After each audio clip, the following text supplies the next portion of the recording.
Last time that you and I spoke, I asked you a question about the geography of the Earth, and you went on to explain more or less that Earth is a flat plane, somewhat concave. Now, I have to be honest with folks out there that I haven't done very much research into the concept of flat Earth, and therefore, perhaps I'm still in the process of overcoming the indoctrination that all of us grew up with that we live in a globe. And I should mention that, in my view, whether the Earth is round or whether it's flat, we still face the same fundamental problems in terms of seeking justice, in terms of protecting innocence, in terms of ridding evil from the world, regardless of its shape. That said, however, I do believe that it is fundamentally important for us to understand the true nature of our planet, and particularly the secrecy regarding Antarctica, which you spoke about last time. So I had a couple of follow-up questions for you with regard to your view on this topic. So what was it specifically that you came across in your research that persuaded you, that led you to your conclusion about the geography of the Earth? And if the Earth is flat and the sun and the moon revolve around it, then is the whole concept of space and space travel, as it's been presented to us by NASA, is that all fake as well? This is a good question, Patriot. This is one that not a lot of people have asked me for understandable reasons.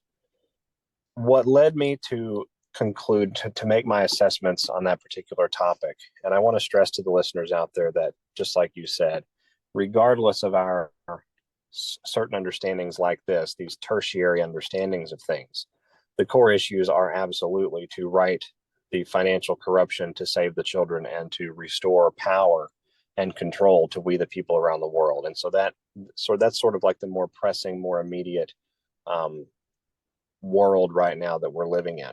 Right. But understanding the level of deception, understanding the level of what has been taken from us is very important to understanding who the cabal is and who we are as byproducts of that. The discussion behind the Earth being something more than a globe floating through space and time in a vast expansion, a limitless universe. The discussion surrounding that being a different form causes us to have a number of different conclusive premises first.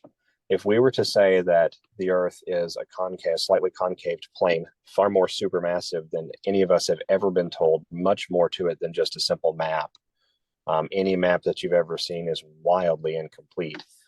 So if we were to conclude that, then we can also conclude that there's more going on outside of our known Earth than we're aware of.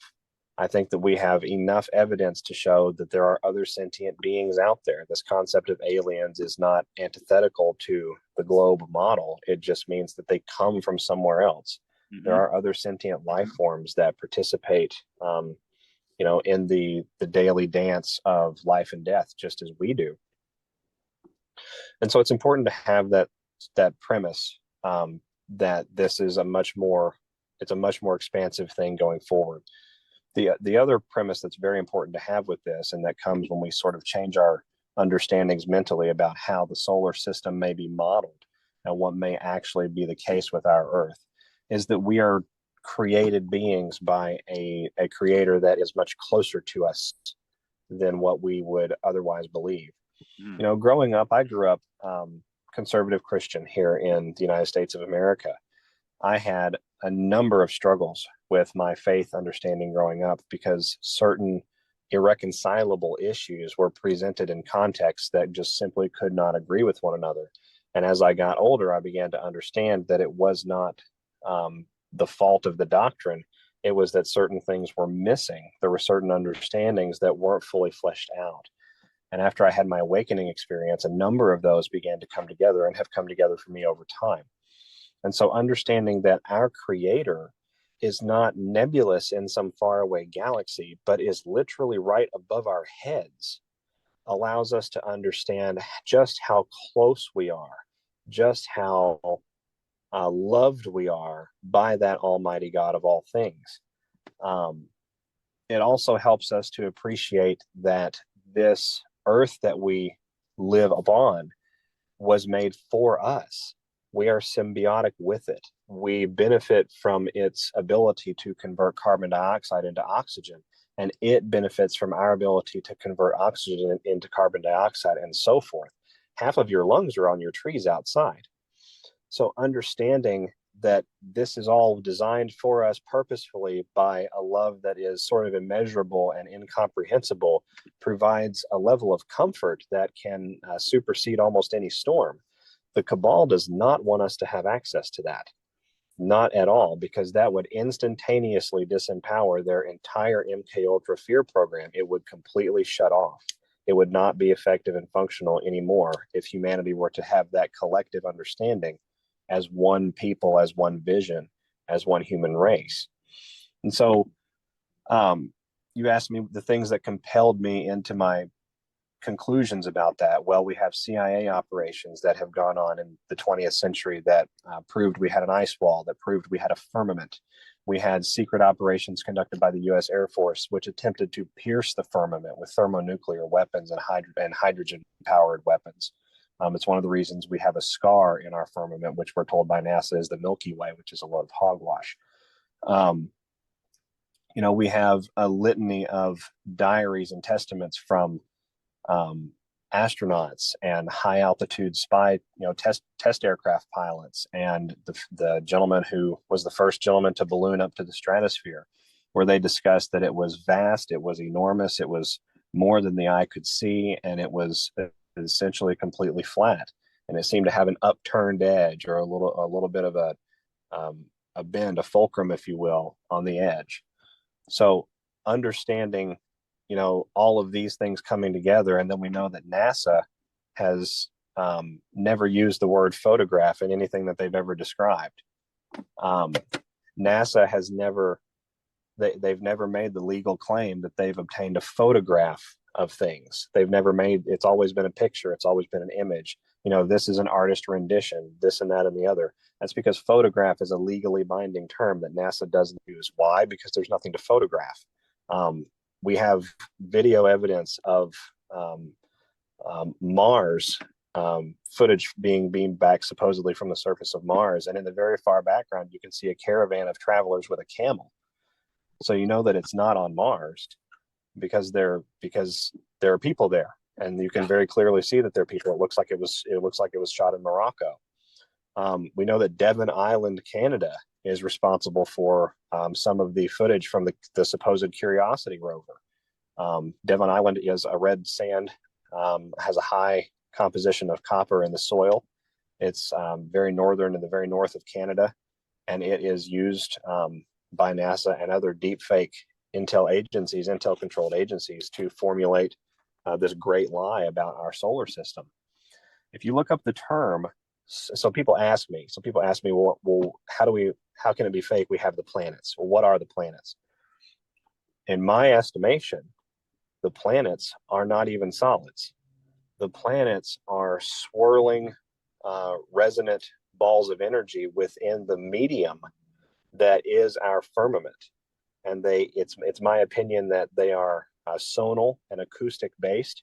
It's my opinion that it is the movement of that sound within the medium that generates light that we see as being our planets.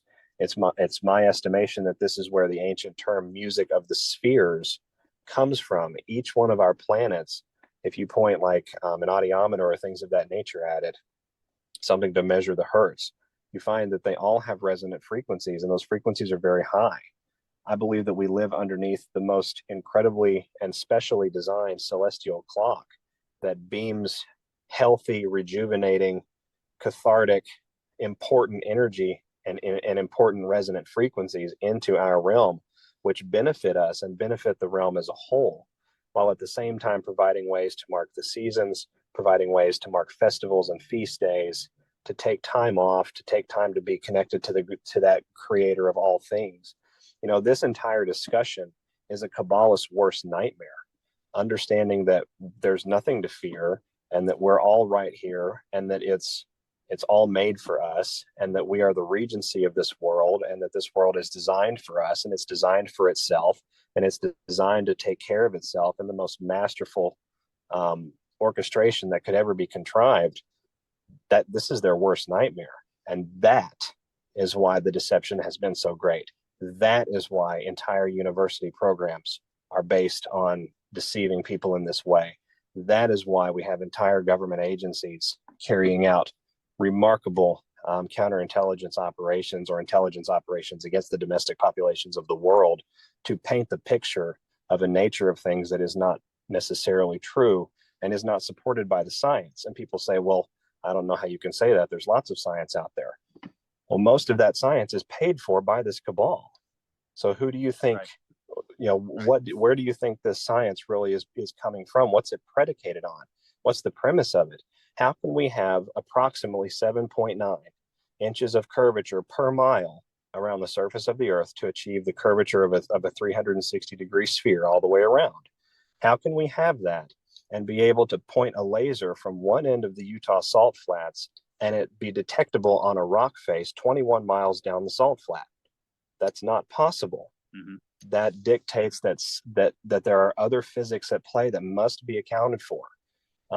I think that there's a litany of evidence to support this idea. I know that it's a sensational idea. I know that it's difficult for a lot of people to hear because it completely dashes this idea of space travel and connecting with other sentient beings and things of this nature. And I would contend with them that it does not. It just means we have to reformulate how we perceive that. We are connected to other realms in this earth. There are other areas within this great creation beneath the same firmament, but looking under a different sky. Okay, beyond what I believe to be our ice wall.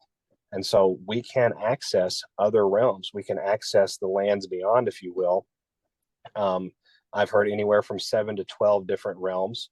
I know that a large amount of Hindu, ancient Hindu wisdom and Nordic tradition, both separately, describe a number of different areas beneath the stars, beneath the celestial stars, areas where the stars were different.